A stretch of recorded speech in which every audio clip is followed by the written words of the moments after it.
So I've been asked by some old friends of mine to pull back the curtain on human history, to play Toto, as it were. And that's what we're going to do today. The first thing that I want to tell you about it is that belief is irrelevant to the situation. In most circumstances like this, I would be asking you to put aside your own judgment and just believe whatever I have to say. But that's actually counterproductive this time, and I think by the end of the presentation of this information, you'll understand why. Now, another step, and another important step of this is, even if you think this is reasonable and makes sense, you can still ignore it anyway. Like the valid information that smoking leads to cancer. A lot of people know that's true and smoke anyway. And so you can ignore it. This is free will. This is what life is a free will action. And what we're trying to do, my friends and I, is share with you some information, a different way of looking at something, a different way of looking at life, which has been sort of organized by a committee meeting. And I got into the shower. Within about 2 minutes after I was in the shower, she began talking to me, my sister who had passed away 3 hours earlier. Now, I'm not particularly prejudiced against dead people. But I haven't really carried on a lot of conversations with them in my life. I have had a few experiences. Conversations with living people are exotic enough at times, so I haven't really pursued this. But I have had a few other goodbyes from other relatives, and I had one interesting experience with a high school classmate who was trying to reach her sister 20 years ago. And so I have had a few experiences like this over the years. And I know a lot of you have too. A lot of you. Not everybody, but many people have gotten goodbyes from their relatives just before they left. And everybody's embarrassed to talk about this because it doesn't seem rational. And I'm going to try by the end of the lecture to show how rational actually that is compared to the way we look at things. And the first thing that was decided, of course, human civilization was completely different at that time. The first thing that was decided was that laziness needs to be taken care of. We need to get people out of being lazy. And so righteous anger, righteous fear, the stick and the carrot were used in order to get people out of being lazy. We had a lot of problems with this, but that's the way we started. As I said, it wasn't really well thought out. If we'd only known what a little bit of greed could do, we would have just used a mild form of capitalism, and everybody wouldn't be lazy. But we didn't know, so we tried this stick and carrot approach. Around the same time was created this theory of karma, the theory of enlightenment, dharma, this whole approach, because it was thought, and this was all being done in India, by the way, from a geographical point of view, because it was thought that that would bring order to life, because it was so chaotic, lessen the violence, and that the idea of dharma, the idea that you have something you must do in your life, would have people not be so anxious about what they had to do with their life in order to cut down on the anxiety. But there's a problem with this approach to life, and that is, without realizing, without thinking it through, of course, it implies that human life is sort of worthless. It implies that the only purpose of life is to get off the karmic wheel, is to merge back with the absolute, and then you have to try to explain why the absolute did this to us in the first place. But he wanted to test Abraham.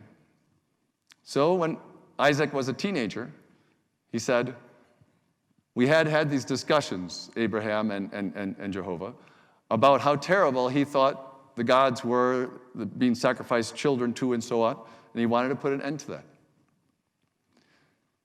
So he had had all those discussions with Abraham, and Abraham was on board. Yeah, we're all totally against that. Absolutely, that's great. So when he asked Abraham to sacrifice Isaac, he was hoping Abraham would say, no way, what about our discussions? You said that you don't want human sacrifices. Now you're asking me for one. What good was it for me to switch from my God to you if that was the answer that Jehovah wanted? That was the A+ answer. He didn't get that answer. He got the B+ answer, which was, I'll go up the mountain, I'll be very reluctant, can you stop this from happening, and so on. And it did get stopped from happening, of course. And Jehovah decided, I can work with this. I can work with this. I got a B+. Didn't get an A+, but I got a B+ answer. I'm going to work with this group of people, and I'm going to make a covenant with them, and I am going to do my experiment and see if I can eliminate this idea of merger with God, if I eliminate the idea of karma, and I eliminate some of these other ideas, and I just tell them to think a little bit more about their neighbors, to not only be self-centered, etc. So he came up with his own ideas about it. And there were other conclusions. As I said before, there are no rules. No rules, period.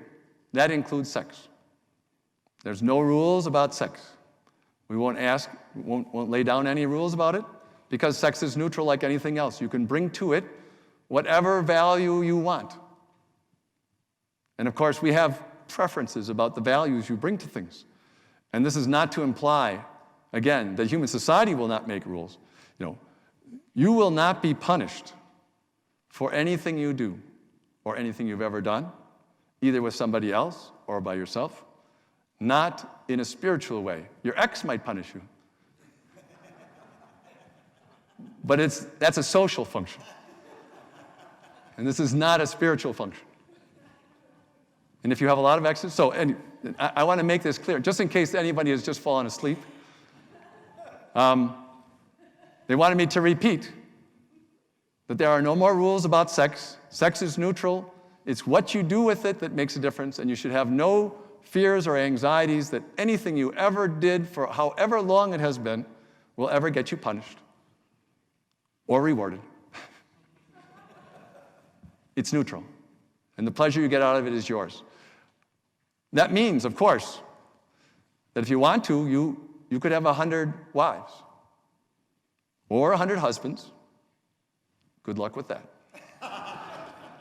So, before I get to that,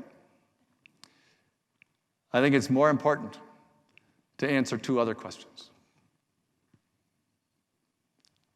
Why him, and why not me, for conveying this information?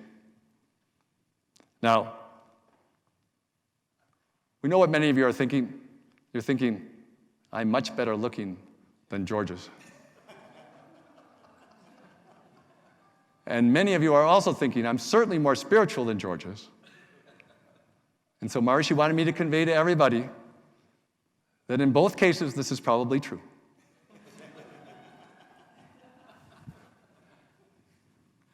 I laughed out. I said, it's no problem. I said, the task was very philosophical. I said, Socrates set such a low standard for physical beauty for philosophers that almost anything is okay, and you can be a philosopher. The continuum of change, of course, goes on all the time. We think of time, and time really gives us a bad idea about how to understand things. Because our memories are visual. When we go back in our memories, we remember our childhood. We remember our childhood home. We think we can go back to that home, and actually sometimes the home is still there, but it's still not the same home. It's not the same physical matter. Matter, all physical reality is always in the present. But because of our visual memories, we think there's lots of matter in the past, there'll be lots of matter in the future, but it's much more like one of those globes from Christmas gifts, crystal globes with all the snow in it, and you turn it over and all the snow changes, but it's all inside the globe. All the matter is just always in the present. And we, as minds, are always manipulating that matter to try to make it come out the way we want it to. In that continuum of change, there's always change, but there's still something that doesn't change. And what doesn't change is the fact that change exists. There are other things that don't change. The fact that matter exists. And this is Democritus's theory, which has proved so valuable as an underlying portion of scientific advances in the last 2,500 years. That in order for the material world to be discrete, there must be indestructible atoms. Now, the 20th century has decided that the atom was the level of organization beneath a molecule and said, we found the indestructible atom that Democritus predicted. And then, of course, we split it open and said, oh, Democritus was wrong. No, Democritus was not wrong. The indestructible atom is quadrillions of times smaller than the one we called an atom. And I have to say, this is one of the very great disadvantages to being a philosopher, because I was sitting on my horse. I was not equipped with anything. I was sitting on my horse watching. I didn't pay any attention to anything else. And a Moor came right at me with a scimitar, and he split me right open as a 15-year-old boy. And I can remember that very well, too. It's kind of ironic, I mean, it's not that ironic, actually, but most people don't remember because most memories that you would remember are not that much fun. There's a reason. We're afraid of our memories. We're afraid of seeing what happened to us. And those are only the painful experiences. And those physically painful experiences are not the worst things. The worst things are being a stupid fool so often. You really don't want to see yourself as a stupid fool, I mean, no matter what. And those are the hardest things to remember. So there's a reason why people don't remember. But as I said, I have an emotional need to understand so that I can explain something. And that has always made me a little bit more aware of my past. But it's important to understand something else about these rules. Those rules that are usually simply given, very simple rules to protect something or to do something, often become a myriad of 1,000 rules or 1,000,000 rules over time. And why does that happen? We have an explanation. It's because the people who are timid begin to be afraid that they can't keep those rules.